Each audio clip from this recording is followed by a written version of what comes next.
Бұл тәртіпсіздік жасамау керек еді.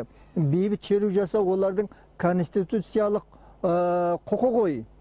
Өкінішке орай ол шерудің жаңағыдай қақтығысқа, озбырлыққа, қантөгуге ұласуы бұл біздің елге, қазаққа жат уақиға болды.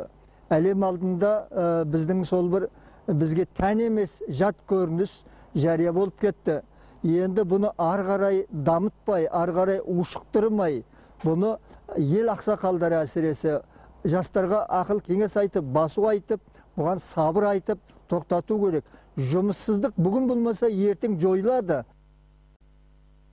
Кез келген мемлекетте бұндай жаңағы бүлік уақиға орын алған кезде төтенше жағдай жариялайды. Өйткені адамдар үйінде отырсын деген сөз, құрбан болып кетпесін деген сөз.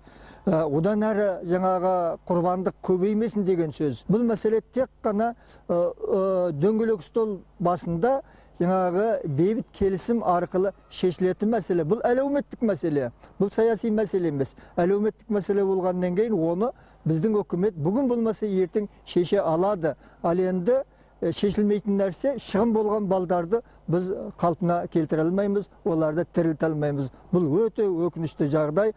Кешегі атылған оқ қазақтың жүрегін жаралады айналайын.